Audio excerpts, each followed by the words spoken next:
খুরুজ এবং খুরুব নেহেয়া কাটিয়া আপনি দেশে আসলেন এবং এক্সাক্ট লাগিয়ে দেশে আসলেন।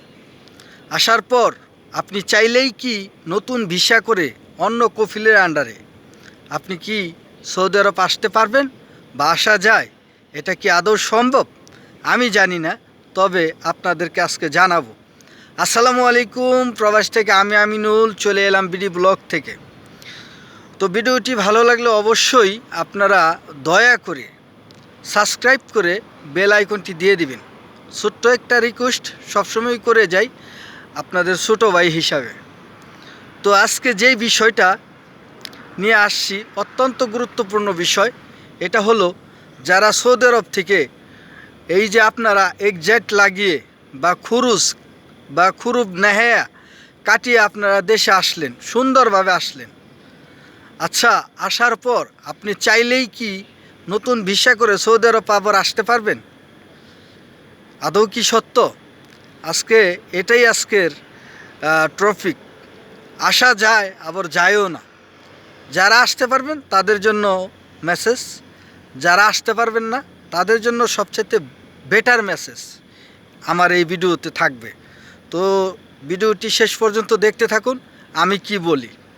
তো আজকে যে এই যে 2022 25শে অক্টোবরের আগে বা পূর্বে যেই ধরনের নাহিয়া ছিল বা খুরুজ ছিল, এটা কিন্তু আপনার কফিল মোবাইল থেকে দিতে পারতো।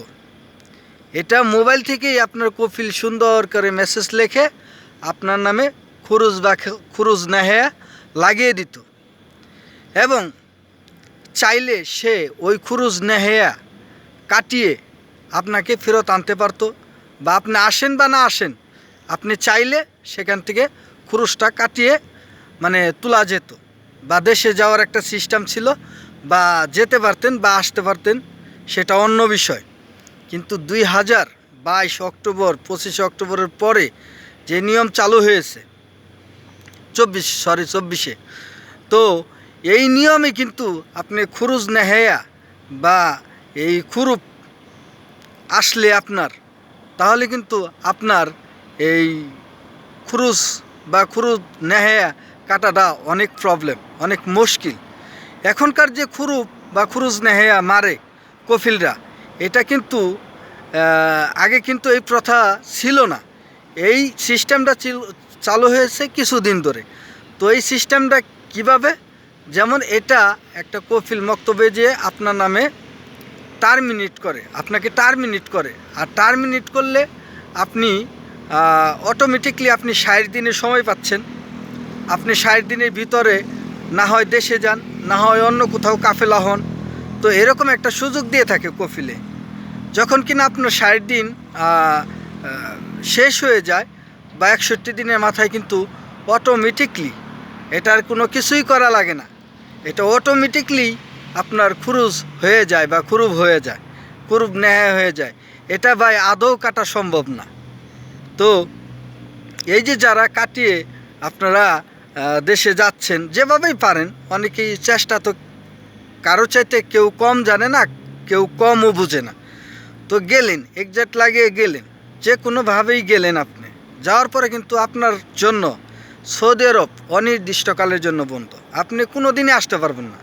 অনির্দিষ্টকালই এটা বড় বিষয় না, আপনি কোনো দিনও চাইলে আসতে পারবেন না। হ্যাঁ, এটা গেল যারা আসতে পারবেন না তাদের জন্য এটা একটা গুরুত্বপূর্ণ মেসেজ। আর যারা আসতে পারবেন, তো যারা আসতে পারবেন তারা হলো যে এই যে আপনারা দূতাবাসে যে এই যে যেটাকে আমরা বলি আউটপাস, আপনি এই আউটপাস নিয়ে গেলে একমাত্র এই আউটপাসের মাধ্যমে যদি আপনি দেশে আসেন, তাহলে কিন্তু আপনি চাইলে আবার নতুন করে ভিসা নিয়ে সৌদি আরব আসতে পারবেন। এটাই সুন্দর একটা মেসেজ আমি দিলাম। তো অনেকে অনেকভাবে বলে, অনেক পেঁচিয়ে গুছিয়ে বলে, আমি কিন্তু সহজভাবে বললাম। যারা এই যে আউটপাস বাংলাদেশ দূতাবাস বা এম্বাসির যে মাধ্যমে বাংলাদেশের যে সৌদি আরবের যে দূতাবাস আছে বা এম্বাসির লোক আছে বা মক্তব থেকে এইভাবে যদি করে আপনি দেশে আসেন, তাহলে আপনি চাইলে নতুন করে ভিসা নিয়ে আবার সৌদি আরবে যাইতে পারবেন। এটা হলো যারা আসতে পারবেন তাদের জন্য গুড একটা মেসেজ। তো আজকের এই দুইটা বিষয় আপনাদের কাছে শেয়ার করলাম। আশা করি ভিডিওটি অবশ্যই ভালো হয়েছে এবং আপনাদের অনেক উপকার আসবে।